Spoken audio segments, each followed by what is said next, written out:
Okay, good morning, Commodores. This is Ed Dunn coming to you live from the stage, and I wanted to give you a rundown of a couple things on the board we're using for the audio petting zoo.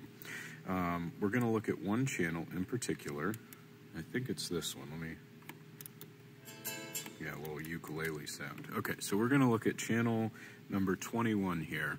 And I'm going to show you how to basically set up and kind of tune that channel for what we're doing here.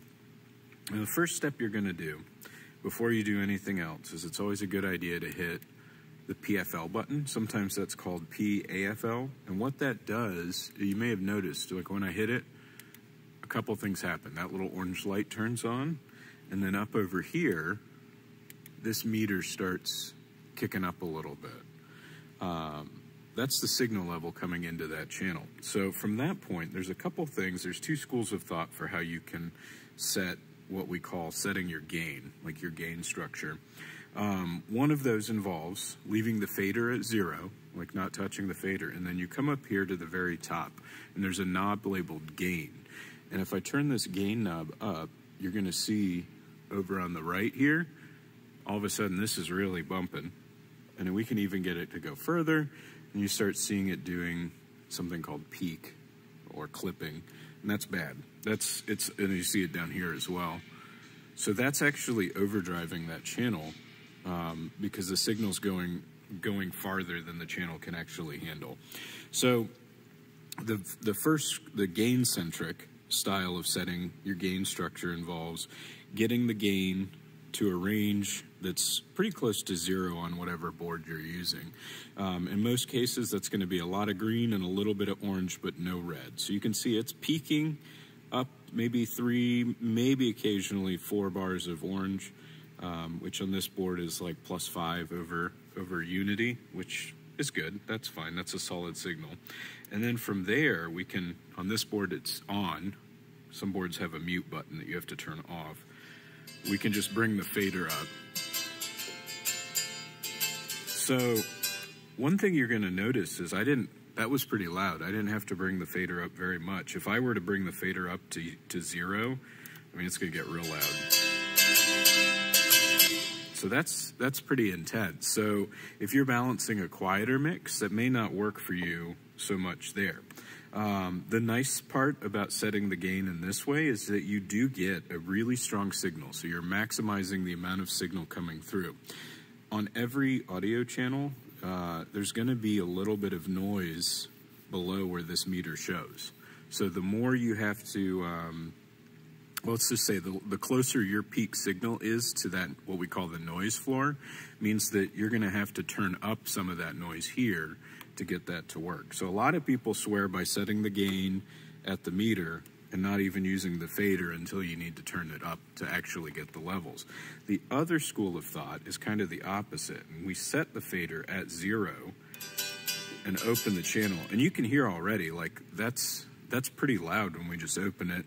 I've got a pad on it. The pad button up here, what that does is it basically just takes it. If this is the range that is normal, pad like puts a filter kind of on that signal and shuttles it down so it's a lot softer. If I were to take the pad off, you'll see immediately like the gain is peaking. So it's too much. The signal coming into this board from that little uke loop is way too much for this. So we put the pad on and then that drops that down.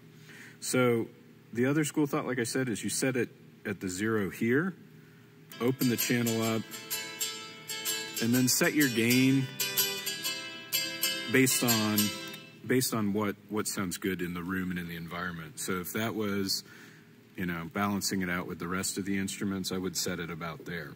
The downside to this, as you can see over here, the signal's pretty low. Like you're not getting a whole lot of room above just the noise floor. It's really low down there. So a lot of people don't like this method just because you end up with a really low signal to noise ratio. But again, there's different situations where it makes sense. When I'm mixing mics for like a musical, I like to keep the faders as close to 0 as possible because it's an easy reference for me to know okay, that is a safe spot where I'm not going to get feedback. This is a channel that's playing a track. If I were doing this on a mic, it would be a different thing, and I don't have a mic right now. I should hook up a mic. In the case of a mic, you're going to do it a little bit differently. Maybe I'll make another video how to do that. But it's nice to know that 0 is good, and it's a safe spot. You're not going to get feedback. You know that you set the gain such that 0 is a good nominal level. And in the case where you need to help a performer out and boost them a little bit, you've got a little bit of room to do that, but you can always come back to Unity to the 0. One thing to notice too is that the fader itself has some weird numbers on it. 0 is like 2/3 of the way up, and then it goes +5, +10 to max it, and then 0 going down, -5, -10, -15, 20, 30, 40, and then down to infinity. This is a logarithmic scale, which basically just means that the distance between 1 and 2 is not like the same distance and measuring it out. So like 0 to 5, 0 to 10, 0 to 5, 0 to 10, these are slightly different, but then when you get down to the bottom, 15 to 20 is like this, whereas 5 to 10 was this far apart here. So the lower you get, the less resolution you have, and a little movement on the fader is going to make a big difference in the overall volume.